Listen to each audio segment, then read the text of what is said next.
All of us at St. Joseph Medical Center are committed to providing our patients with the safest possible care.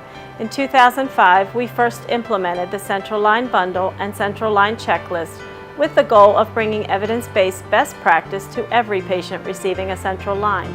The Central Line Checklist is intended as a tool to assist staff in verifying the key components of the bundle and empowering them to speak up and stop the process if they identify any deviation from these bundle components.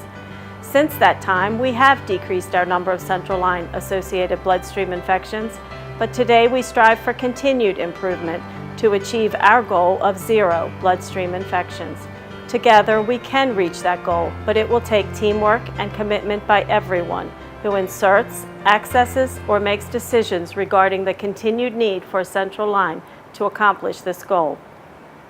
According to the Centers for Disease Control and Prevention, an estimated 250,000 Central Line associated bloodstream infections occur in U.S. hospitals each year. These infections are usually serious, causing prolonged hospitalizations, increased costs, and risk of mortality. As many as 62,000 patients will die as a result of a Central Line bloodstream infection, and the estimated cost of just one infection is as much as $53,000.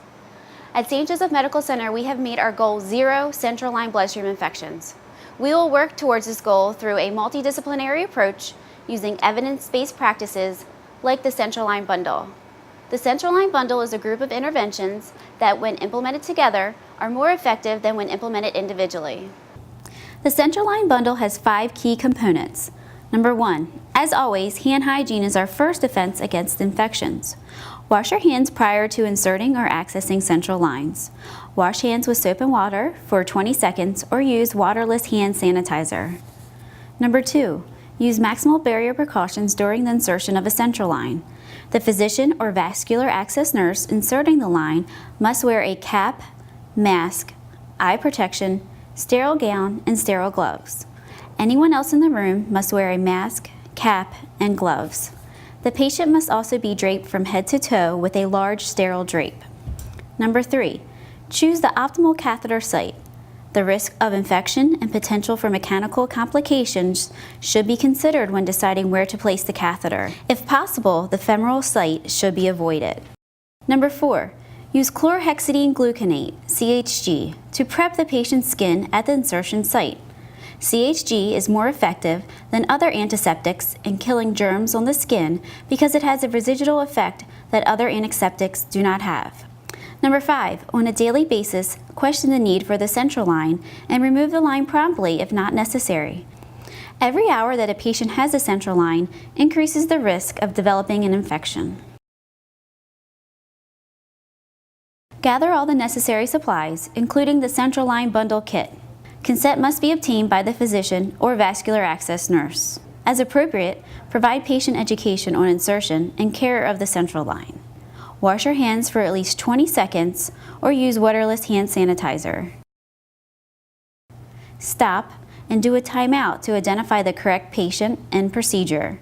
Ensure you have all the necessary equipment. Decide on the appropriate insertion site.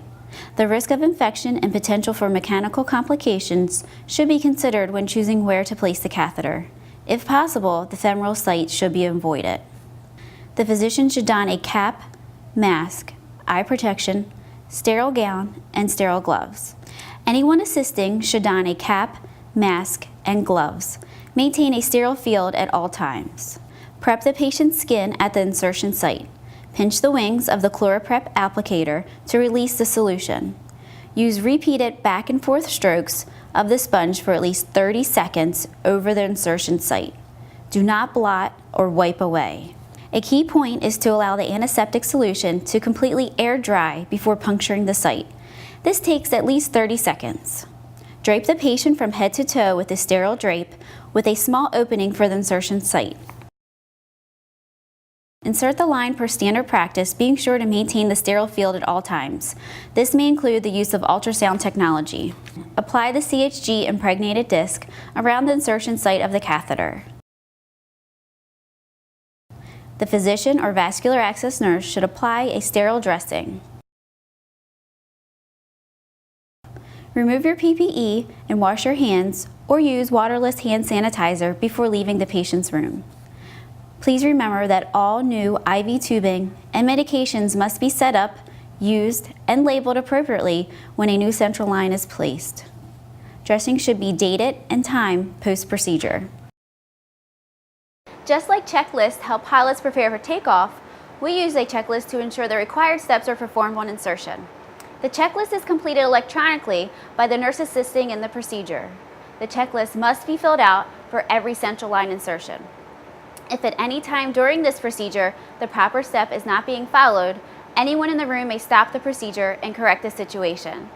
During emergency situations, every effort to follow the bundle should be made.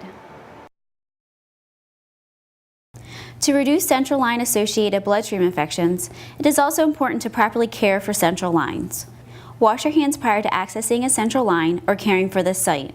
Scrub the hub for at least 15 seconds with the alcohol prep prior to accessing the port. Ensure dressing is secured. Dressing must be replaced if damp, loose, or soiled. Monitor catheter insertion sites for signs and symptoms of infection.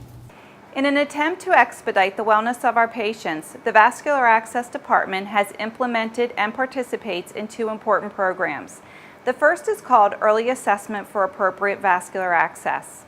In this initiative, every patient outside of the intensive care areas is evaluated within 24 hours of admission to ensure that they have the most appropriate vascular access possible for safe and effective delivery of ordered medications or nutritional support.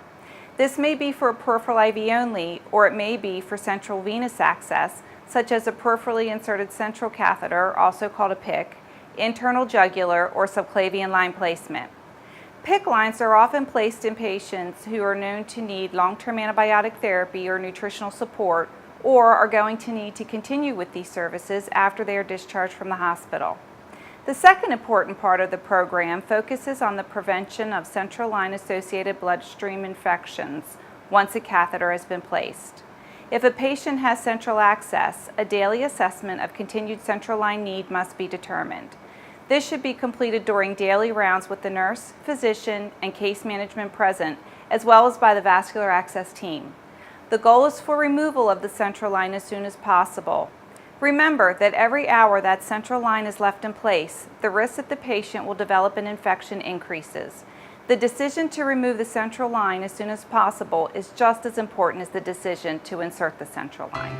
The risk of infection increases over time as the line remains in place, and obviously the risk of infection decreases if the line is removed. There are no guidelines on when to replace a central line, and the key is to review the necessity for central line daily and remove the line if no longer needed. And please ensure to carefully follow every element of the central line bundle as we strive to give our patients the best and safest possible care. On behalf of Vascular Access, patient safety, and infection prevention, thank you for your attention and for keeping our patients safe.